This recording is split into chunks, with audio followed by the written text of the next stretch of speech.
ہو سکتے ہیں فرماتے ہیں میں نے توبہ کر لی اور پھر میرا حال یہ ہے کہ وہ توبہ کی اور پھر 60 سال گزر گئے، ساری رات مصلی پہ کھڑا رہتا ہوں، مجھے کبھی تھکاوٹ نہیں ہوئی، پھر کبھی تھکاوٹ نہیں ہوئی۔ تو داتا صاحب کہتے ہیں پہلے علم سیکھ، پھر اس کے بعد اللہ رسول سے پیار کر، اور پیار والی نماز پڑھ، مشقت والی نہ پڑھ، یعنی بوجھ والی نہ پڑھ کہ اب میری جان چھوٹ جائے تو میں بھاگ کے جاؤں، تم ادھر بیٹھو تو میں دوڑ کے نماز پڑھ کے آیا، یہ والی نماز نہ پڑھ۔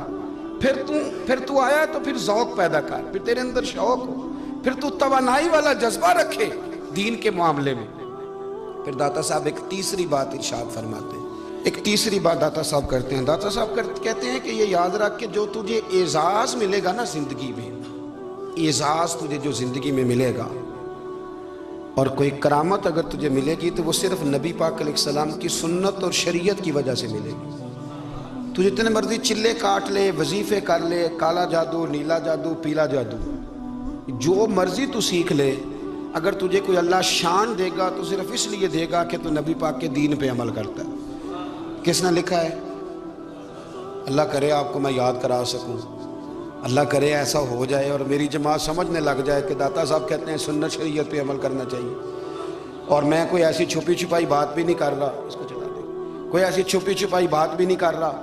کشف المعجوب دنیا کی ہر زبان میں اردو میں ملتی ہے، آپ لے کے دیکھ سکتے ہیں۔ داتا صاحب فرماتے ہیں اعزاز جو تمہیں ملے گا نا، اگر شان چاہتے ہو، وہ ہمارے نا بہت سارے ایسے لوگ ہیں جو کہتے ہیں کوئی ایسی چیز ہاتھ لگے، اعلیٰ دین کا چراغ ایسے گھسایا جائے اور فوری طور پہ پیر صاحب نے کہہ دیا تو ریل پیل ہو گئی پیسوں کی، تو میں کہتا ہوں یہ تو دین کا مزاج ہی نہیں، یہ تو دین کی طبیعت ہے ہی نہیں، یہ تو ذوق ہی نہیں دین کا، یہ طبیعت ہی نہیں، مزاج ہی نہیں۔ میرے عزیز داتا علی اجویری رحمۃ اللہ علیہ فرماتے ہیں تو سنت پہ عمل کر، شریعت پہ عمل کر۔ اللہ کا قرآن کہتا ہے قُلْ إِن كُنْتُمْ تُحِبُّونَ اللَّهَ فَاتَّبِعُونِي يُحْبِبْكُمُ اللَّهُ۔ فرمایا اللہ کا قرآن کہتا ہے کہ جب تو نبی کریم کی غلامی کرے گا نا تو اللہ خود تمہیں اپنا محبوب بنا لے گا، اللہ خود تمہیں اپنا محبوب بنا لے گا، تو اور کیا چاہیے۔ داتا صاحب نے ایک بزرگ کی بات لکھی ہے جو تابعی ہیں،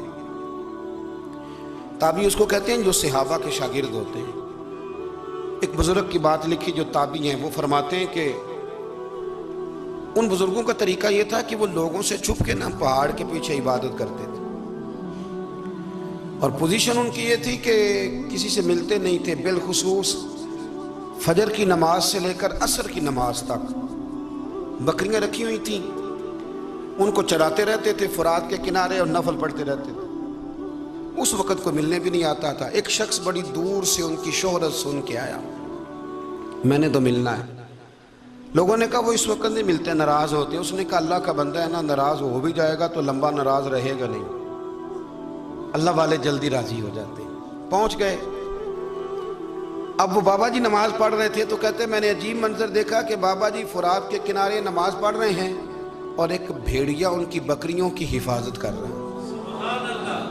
کہتے میں حیران رہ گیا کہ بھیڑیا تو بکریاں کھایا کرتا ہے اور یہاں چرا رہا ہے۔ کہتے میں جب گیا تو بابا جی نوافل میں مشغول تھے، مجھے دیکھ کے کہنے لگا اس وقت کیوں آئے؟ میں نے کہا حضور اگر آئے گیا ہوں تو پھر مہربانی کریں قبول فرما لیں۔ میں بیٹھ گیا تو میں نے کہا حضور یہ بھیڑیا بکریاں چرا رہا ہے، بھیڑیا اور بکریے کی صلح کب سے ہو گئی؟ تو فرماتے ہیں لمبی تقریر نہیں، ہلکا سا جملہ، فرمانے لگے جب سے بکریوں کے مالک نے رب سے صلح کر لی ہے نا، تب سے بھیڑیوں نے بھی بکریوں سے صلح کر لی ہے۔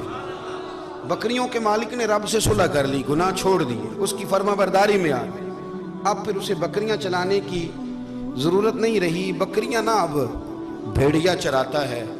کہتے ہیں میرے اوپر کپ کپی طاری ہو گئی بزرگوں کی بات سن کے، اور مجھے پیاس لگی اور خواہش آئی کہ پتہ نہیں اب بابا جی کچھ کھلائیں پلائیں گے بھی کہ نہیں، بابا جی کچھ کھلائیں گے بھی کہ نہیں۔